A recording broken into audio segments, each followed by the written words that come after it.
तो दोस्तों सेल यानी कि steel authority of India limited अपने क्वार्टर टू के नंबर क्लोज कर दिया है। तो चलिए देखते हैं क्या है क्वार्टर टू के नंबर्स के अंदर। डाटाबेस के यहाँ पे क्रोर्स में है। तो देखिए पिछले क्वार्टर की बात करें तो पिछले क्वार्टर में कंपनी ने 23,997 करोड़ के आसपास का रेवेन्यू जनरेट किया था ऑपरेशन के थ्रू। पिछले साल देखें तो 29,712 करोड़, जबकि अभी देखें तो गिर के 24,675 करोड़ कंपनी का जो रेवेन्यू है वो आपको जाता हुआ देखने को मिला। तो साल से साल देखें तो साल से साल कंपनी के रेवेन्यू के अंदर एक अच्छी खासी गिरावट आपको देखने को मिली। लगभग बोल सकते हैं 17% के आसपास की गिरावट है कंपनी के रेवेन्यू के अंदर साल से साल।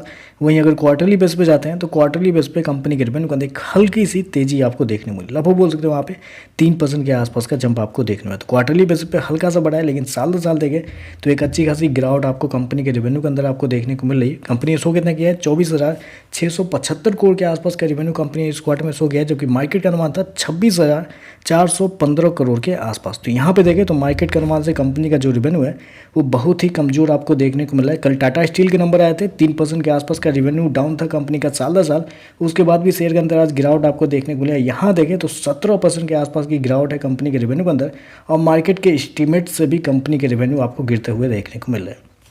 खर्चे की बात करते हैं, पिछले क्वार्टर में 23,871 करोड़ खर्च किए थे, पिछले साल 27,768 करोड़, जबकि अभी देखें तो कंपनी खर्चे 23,824 करोड़ के आसपास आपको देखने को मिले। तो खर्चे भी देखें तो खर्चे भी कंपनी के थोड़े से ज़्यादा इस क्वार्टर में आपको देखने को मिल रहा है। चलिए कंपनी का प्रॉफिट क्या निकलता है वो देखते हैं। तो देखिए पिछले क्वार्टर की बात करें तो पिछले क्वार्टर में कंपनी 81 करोड़ के प्रॉफिट में थी। पिछले साल देखें तो 1,305 करोड़ के आसपास, जबकि अभी देखें तो गिर के मात्र 897 करोड़ कंपनी का जो प्रॉफिट है वो आपको जाता हुआ देखने को मिला। तो साल से साल देखें तो साल से साल कंपनी के प्रॉफिट के अंदर भी एक अच्छी खासी गिरावट आपको देखने को मिल रही है। लगभग बोल सकते हैं 30% के आसपास की गिरावट है कंपनी के प्रॉफिट के अंदर। हालांकि ये गिरावट और भी बड़ी आपको देखने को मिल जाती है। इस क्वार्टर में कंपनी को टैक्स कम लगे हैं अगर आप गौर करते हैं तो, क्योंकि टैक्स से पहले जाते हैं तो कंपनी का पिछले साल कंपनी का प्रॉफिट था लगभग बोल सकते हैं 2,090 करोड़ के आसपास, जबकि अभी देखें तो गिर के 1,018 करोड़ कंपनी का जो प्रॉफिट है वो आपको देखने को। तो वहाँ देखें तो लगभग 50% के आसपास की गिरावट आपको कंपनी के प्रॉफिट के अंदर देखने को मिली।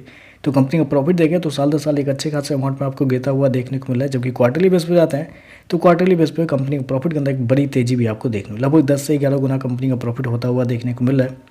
ईपीएस की बात करें पिछले क्वार्टर में 20 पैसे का, पिछले साल 3 रुपये 16 पैसे का, अभी देखें तो 2 रुपये 17 पैसे के आसपास आपको देखने को मिल रहा है। तो ओवरऑल अगर देखा जाए तो साल दर साल तो कंपनी के नंबर बहुत ज़्यादा कमजोर आपको देखने को मिले। कंपनी के रेवेन्यू के अंदर 17 से 18% के आसपास की गिरावट है। कंपनी के प्रॉफिट के अंदर देखें तो एक अच्छी खासी गिरावट लगभग 30% के आसपास की गिरावट आपको देखने को मिल रही है। और जितना मार्केट का अनुमान था कंपनी के रेवेन्यू के लिए, उससे देखें तो मार्केट के अनुमान से कंपनी का रेवेन्यू आपको कमजोर आपको देखने को मिल रहा है। तो चलिए बस आज के लिए बस इतना ही। वीडियो पसंद आए तो लाइक कीजिएगा, साथ में साथ चैनल को सब्सक्राइब जो कीजिएगा।